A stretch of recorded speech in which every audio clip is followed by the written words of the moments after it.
சனாதன தர்மம். எது அனைத்து உயிர்களுக்கும் நன்மையை விளைவிக்குமோ அதுவே சத்தியம் என்று கருதப்படுகிறது. மனிதர்கள் காட்டு விலங்குகளை வேட்டையாடி கொன்று அவற்றின் இறைச்சியை புசிக்கிறார்கள். அவர்கள் மரங்களையும் மூலிகைகளையும் கூட அறுக்கிறார்கள். ஆனால் மரங்களிலும் பழங்களிலும், ஏன் நீரிலும் கூட எண்ணற்ற உயிரிகள் இருக்கின்றன. முழு படைப்புமே உயிரிகளை உணவாக ஏற்கும் விலங்குகளின் உயிரால் நிறைந்திருக்கிறது. தீய கர்மத்தின் ஆதிக்கத்தில் இருக்கும் ஒரு மனிதன் எப்போதும் தன் கர்மத்திற்கு எப்படி பரிகாரம் செய்வது என்பதையே கருத்தில் கொள்ள வேண்டும். தீவினையில் இருந்து தன்னைத்தானே விடுவித்துக் கொண்டால் தீய கர்மம் பல்வேறு வழிகளில் சரி செய்யப்படும். இறைச்சி உணவை தேவர்களுக்கும் இறந்த முன்னோர்களுக்கும் மரியாதையாக காணிக்கை செய்து பிறகு அதை உண்பவன் அத்தகு செயலால் தோஷத்திற்கு உள்ளாக மாட்டான்.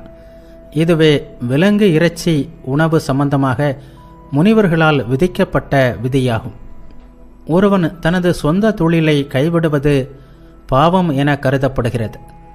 ஒருவன் தனது சொந்த தொழிலை செய்வதென்பது மெச்சத்தகுந்த செயலே என்பதில் ஐயமில்லை. தீயவற்றிலிருந்து விடுதலை, பொறுமை, மன அமைதி, மன நிறைவு, இன்சொல், ஆசை மற்றும் கோபத்தை கைவிடுதல், அறம் சார்ந்த நடத்தை, புனிதமான சாஸ்திர விதிகளின்படியான கட்டுப்பாடான செயல்கள் ஆகியவையே அறம் சார்ந்தவர்களின் சரியான வழியாக இருக்கிறது. ஒரு மனிதன் வேறு எவருக்கும் தவறு இழைக்கக்கூடாது.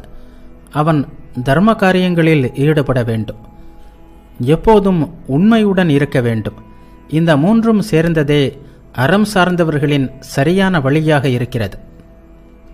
தீர்மானமான நம்பிக்கைகளும் அறம் சார்ந்த நடத்தையும் உயர்ந்த ஆன்மாவும் அனைவரிடமும் அன்பு கொண்ட இரக்கமும் நிறைந்த நல்ல மனிதர்கள் இவ்வுலகில் மனநிறைவு கொண்டு அறத்தின் சரியான பாதையை அடைவார்கள். நல்ல மனிதர்களிடம் இருக்கும் சத்தியம், அஹிம்சை, நன்னறி, எவருக்கும் தீங்கிழையாமை, அகந்தையின்மை, அடக்கம், உலகப்பற்று விலக்கல், சுய கட்டுப்பாடு, ஆசையின்மை, ஞானம், பொறுமை, அனைத்து உயிர்களிடத்திலும் அன்பு, தீயவை மற்றும் காமத்திலிருந்து விடுபட்டிருக்கும் குணம் ஆகியவையே இந்த உலகத்திற்கு சாட்சிகளாக இருக்கின்றன. தானம் செய்பவர்கள் இவ்வுலகிலும் இதற்கு பிறகு வரும் அருள் உலகங்களிலும் செழிப்புடன் இருப்பார்கள்.